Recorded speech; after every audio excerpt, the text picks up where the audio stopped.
This podcast is brought to you by Most Valuable Podcasts, leading the league in podcasting entertainment. Welcome, ladies and gentlemen, boys and girls, children of all ages. This is the Fast Break Podcast. I am Sean Anderson. Alongside me is Ricky Widmer. What's up, guys? And Dave Oster. Hey, everybody. And I finally went Ricky again. We went back to the old way. Good. Ricky, I'm sorry, How Dave. it should be. I'm leaving. No, that's how it is. Hi, Ricky, and did Dave show up this week? Dave did show up this week. We got 3 straight weeks with Dave. And Watch out, quick, Cal. I'm coming for you. Real quick, mentioning threes, can we talk about the Cavs real quick? Because I don't want to go and make this a whole topic because we did that with the Heat and the Heat collapsed kind of. And We jinxed it a little. It went to a game 7. But looking at the Cavs, that game on May 4th against the Hawks, that was ridiculous. 25 threes and J.R. Smith looked unreal that game. Yeah, I don't know what happened to this team, but all of a sudden they just figured out, like, oh yeah, we can shoot threes? That's way easier. It's like, if I expect any team to break the 3-point record in a game, it wasn't my money on the Cavs. I think it was Warriors. Yeah, I think it was the Warriors. I mean, you got Steph, you got Clay. I mean, that was ridiculous shooting. That was insane. And also, let's give some love to the Hawks too, because did you see their social media there? They had my God, crying Jordan face at halftime where the Hawks logo was. I mean, they were doing fantastic, and at least teams could have fun with that. I'll be honest, when Cavs stuff like this happens, the real MVP are the social media guys. And they were getting some flack for it. They're like, you guys are having fun with this? No. Losing. If you're a social media guy, you have to do something like that. Yeah, and you're gonna get a bigger fan base from that. I mean, looking at the Cavs, this team looks dangerous, and if they could stay healthy, I mean, that was the problem last year. They didn't have Kyrie, they didn't have K-Love going in the finals. Maybe this team can actually fight with the Warriors. Instantly the most dangerous team in the playoffs because of that performance. Like, we knew they were good, but we hadn't seen them click all the way yet. And now all of a sudden, if JR can come out and just drop threes like there's no problem, like, oh, yeah, we're going to have some problems down the line in this series. I mean, the Warriors are still my favorite here, but I mean, even with Steph's injury problems, then you never know. That puts some question into it. Now you got the little hesitation. And one thing to throw in, K-Love. He's not one of those guys where it's like, hey, you know what, I'm going to shut down, go to the corner in the fourth. Oh, my God. They're actually using him now. Ty Lue's like, I'm going to get you the ball. So you're going to participate? I still feel like it's too much of a, here's the ball, take the shot. Like, he's not a, like, catch and shoot guy. K-Love, that's not K-Love. Do you want that, or do you want him standing in the corner? Honestly, crying Jordan face. I mean, I'll take that over crying Jordan face. Anyways, we're going to, before we jump in, we do just want to mention one thing. If you are listening to this podcast and you do want to support us in a different way, check out our Patreon page. It is patreon.com/mostvaluablepodcast. You could check us out, and if you do want to support us in that way, if you do, donate, I think it's $1 a month, will get access to a exclusive podcast. We're not focusing on one main topic. We're really just bullshitting for an hour. And if that does interest you, please go check out that page, and we would love your support. But anyways, let's jump in. We're going to be talking Frank Vogel. We're going to be talking KD possibly to the Spurs, and we're going to wrap it up with Chris Bosh's unfortunate situation right now. And really, will we see Chris Bosh ever again? But we're going to jump in to Frank Vogel. Frank Vogel being fired by Larry Bird and the Indiana Pacers. I believe it was Tuesday. Was it Tuesday? Mm-hmm. It was Tuesday. Frank Vogel being let go as the Indiana Pacers head coach. He's been there since 2010, taking over as the interim head coach, and he's been a full-time head coach ever since 2011, and he's had a pretty decent run. I mean, he's above 500 winning percentage, and it's gone to the playoffs in every year except one, where it was when Paul George was hurt in 2014 and went to the conference finals twice. Looking at this decision, is it the right decision to fire Frank Vogel? Is it the right decision? What are your opinions, Ricky? I know you have some fierce opinions because we talked about this last week. When I first saw this, I said, fucking finally. And the reason why I say it that way is I have felt like for the last few years that, okay, this move has to be coming sooner rather than later. Because I know the big argument that everyone's going to make is, but Ricky, ever since he's been with the Pacers in 2010, he's made it to the playoffs. He's made it to the conference finals twice. He did make it to the semifinals once. He would have made it to the NBA finals if he didn't have to go and play against LeBron James. And the only year he missed the playoffs was when Paul George got injured playing for USA Basketball. However, it's one of those things, with this move, it comes down to two things. The yes, he made it to the conference finals, but why did you lose in those finals going that one step in, kind of just putting the microscope on specific situations? To me, most of them coming out of timeouts late in games. And number two, I think this is a move where Larry Bird was sitting there and going, okay, we can either be fine with making it here and not getting to the finals, or we can make a move. And he even said, hardest decision he had to make, but he had to push that button. See, that's one thing about that is, the quote from Larry Bird is, decided it's time for a new voice around here. Sometimes my job really sucks. I had time to think about it and watch the team throughout the year. I had high expectations than most people on how our team should play. I came to a conclusion it's time for these guys to hear a new voice. Made a decision not to renew Vogel's contract. And it does kind of seem like he's hesitant about making this move. It doesn't seem like he's like, yeah, this is what we need. This is for sure what we need. It just seems that he thinks he sees Vogel's potential as a head coach, but he doesn't want to see out how it's been playing. It's kind of like when we talk about players and they say, oh, well, he just needs a change of scenery. That's Vogel right now. Just needs a change of scenery, because with the Pacers, can he get to these situations? Yes. But will they ever get over the hump with Vogel? Answer's probably no. Will they ever get over the hump with anyone? The hump being LeBron James. And Steph Curry now. That's the other stuff. You got to worry about what's in front of you first. They can get to the finals and not have to worry about baby steps. Baby steps, people. I think it's taking too much away from the talent on the court, saying that Frank Vogel is the reason why they haven't gotten a championship yet. This is a team who has been a little unlucky as far as injuries go. Mm-hmm. They've had people who, like Danny Granger was top of the league. He was a great player, dropped off the map. You had Roy Hibbert, who was this awesome force of nature down in the paint, absolutely dominated the regular season, and then all of a sudden just lost his way in the playoffs, totally disappeared, and he's not even like a player. I'm sorry. Mm-hmm. He's out in LA, but he's not even come on. He's not half the man he used to be. This is a team who reinvent themselves around Paul George and really some younger guys, bringing in some veterans to mix it in. This is not the ideal roster for them, and they're still performing at such a high level, getting to the playoffs year in, year out. Again, you're right. They did miss the 1 year, but... Well, and Larry even said, no one expected us to even make the playoffs this year. Paul George has played out of his fucking mind. If the Bulls actually played like a team, maybe they get the spot that the Pacers should have had. The one thing I did see the problem with the Pacers roster this year is, Monta Ellis was fantastic with the Mavericks, but did you really need Monta Ellis there? I think you definitely needed an upgrade there at the center, because you did lose Roy Hibbert. And the thing I do want to mention about Hibbert is that you look at Hibbert and Lance Stevenson too. Frank Vogel made these guys into great NBA players. Defensive forces. And that's the thing. You mentioned, Ricky, you mentioned that he didn't draw up the best plays coming out of timeouts, but he is also a defensive-minded head coach. It's kind of like, I made this comparison before we started talking, where he's kind of the Lovie Smith of the NBA, where he's defensive-minded, and if he got more help, even on the bench-wise, not even player-wise. Lovie Smith got fired for a 10-win season. Yeah, if he, Frank Vogel hasn't missed the playoffs, and when he missed the playoffs, it was because his best player was out. But if you look at if you look at Frank Vogel, he didn't have an offensive mind on that bench with him. He didn't have the right assistant coaches around him, and obviously he needed help on the court. I brought up Monta Ellis. He didn't really have a big man this year. Miles Turner is emerging, but again, he's still a rookie. He doesn't have all of his game polished he here. Needs to put on some weight. It'll hit the gym a little harder. I look at this decision, and I think it's stupid. I love Frank Vogel as a coach, and I think some teams going to sweep him up, and I think he's going to take these guys to the playoffs. But I look at Vogel, and like you said, he didn't do the best job of maintaining late game situations. In the moment, he had some issues. But he also, I don't think anyone's going to argue that. But we don't know. He's not going back there saying, that's not the play I drew up. Paul George fucked up. He's not calling out his players. We don't know what he called up. We don't know what he wrote up. We didn't know what he told his team in the huddle. So it's hard to throw him under the bus for it. But at the same time, you're the coach. You're the one at the end of the day who's responsible for results. And that's why I say that this move, I'm not going to say on the side of you, Sean Moore, I'm not going to say it sucks. I'm not even going to say this is the perfect move.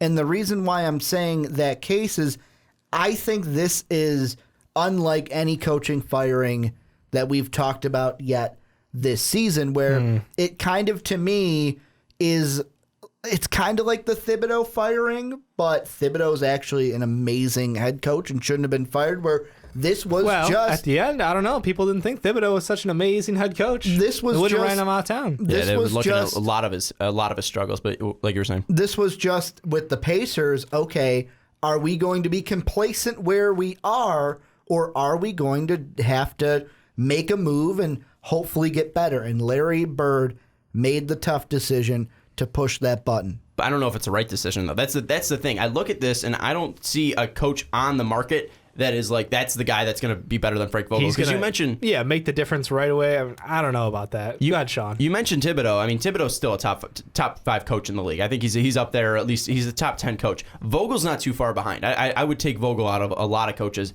even in the playoffs right now. I think Vogel's a good, not great coach. Yeah, I think Vogel is it's a good way to put it. But I think Vogel is, immediately becomes one of the best names on the market there. For head coaching vacancies. And if I do look at anyone out there for the Pacers to look towards, I kind of look for a guy like Jeff Hornacek, who was brought into Phoenix and kind of changed their offensive mindset. And if they do want to go more of the offensive side, because obviously Frank Vogel was a defensive head coach, maybe they do bring in a Jeff Hornacek, kind of like the Bulls did with bringing in Fred Hoiberg. Maybe they do bring in Jeff Hornacek to kind of give him a change of pace. Here's the thing, though. You can't make the comparison. That parallel doesn't exist. Hornacek, because you know what he can do. Well, no, Hoiberg had the Bull connection.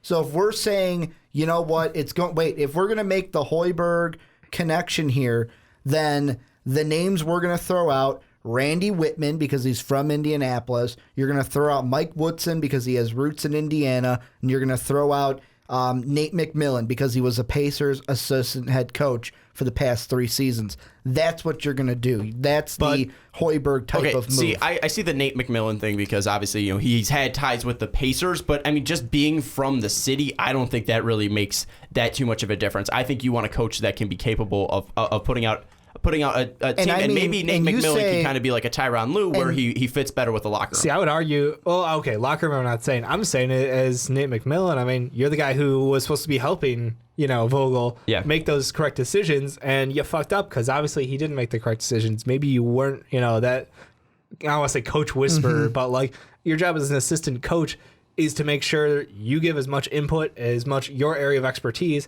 and obviously this team, something's off. Something's not there. They're missing. I also look at Nate McMillan's, prior experience. In Seattle, he wasn't that great. He did go to the conference semifinals once, but Ray Allen also led that team there. And then if you look at his time in Portland, he wasn't that special at all. I mean, he didn't really do anything in Portland. He lost in the first round every single time. So, I mean, Nate McMillan might not even be the best idea. Hornacek, he's still a young coach. He's still developing. And I think, you don't really need connections. I think you just need to impress at the interview. And maybe Larry Bird does want to change like that. I mean, you don't need immediate connections. What gets you the interview?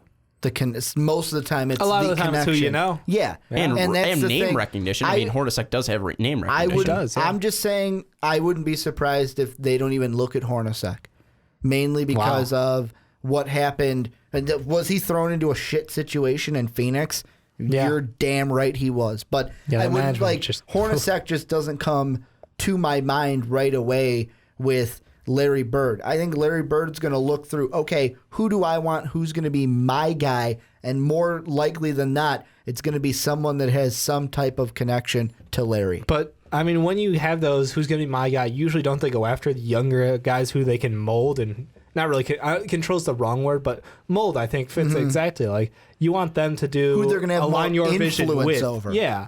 And no offense to Hornacek, but like you said, he's a younger guy. He's still developing his style. I think that's a smart fit. I mean, some of the other names tossed out there, Mark Jackson, I feel like would be a dark horse for it. Mike D'Antoni would be interesting, but I don't like it because guard wise, they're not set for the future.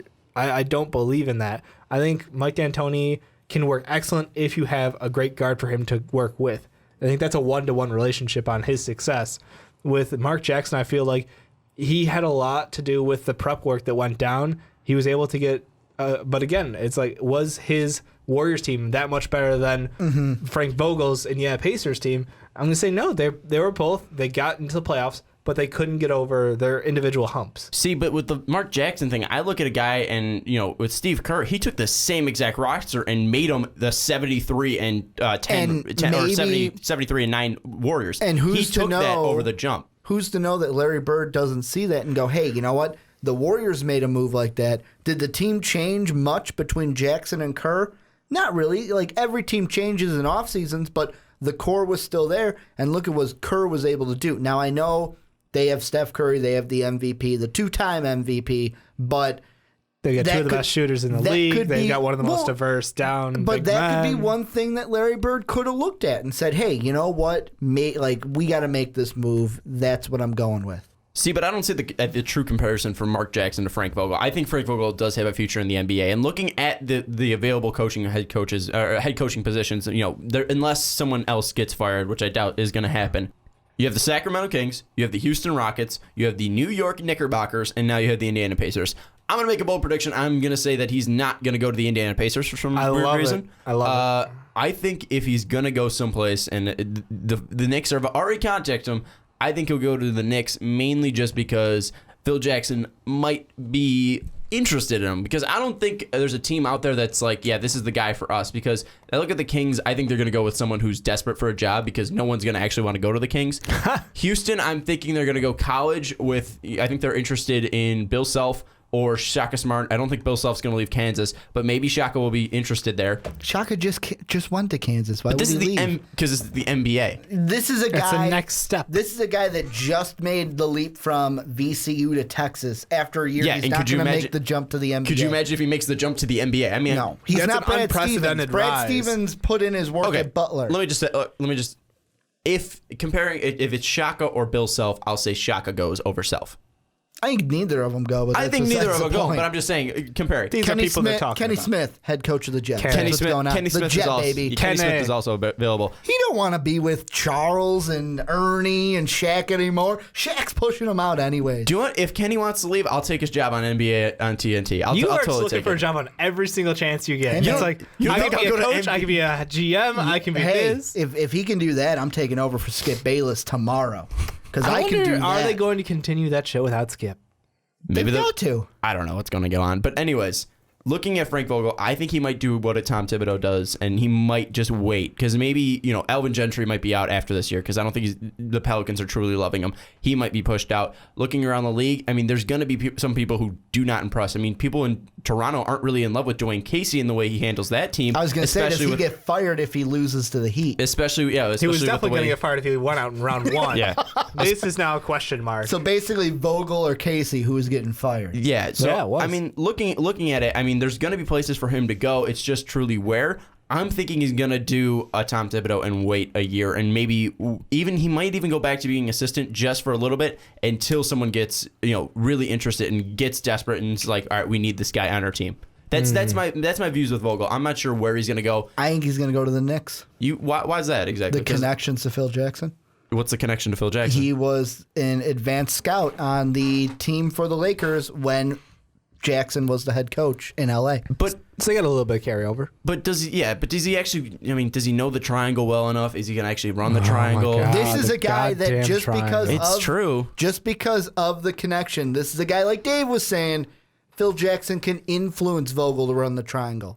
True. I mean, It's a younger guy that, hey, Frank Vogel, you can do this. defensive coach, maybe he doesn't give a whole lot of shits about that offense. You know he what? does Screw it. I'll run your triangle. And he does develop young players well. I mean, look at Paul George. Paul George turned into one of the best small forwards in the league. Think about Porzingis would be Porzingod every year. Maybe. I mean, maybe. You got Miles Turner to pop out of nowhere, literally. Maybe we could see that. I mean, I could. That's probably the one team that is currently available that Frank Vogel might go to, and it might be a good fit. I could see Frank Vogel walking away from Sacramento. I don't see a whole lot of love there. The Rockets job, unless he feels like I can turn it around. I can make Boogie a solid contributor. No, I'm not worried about that.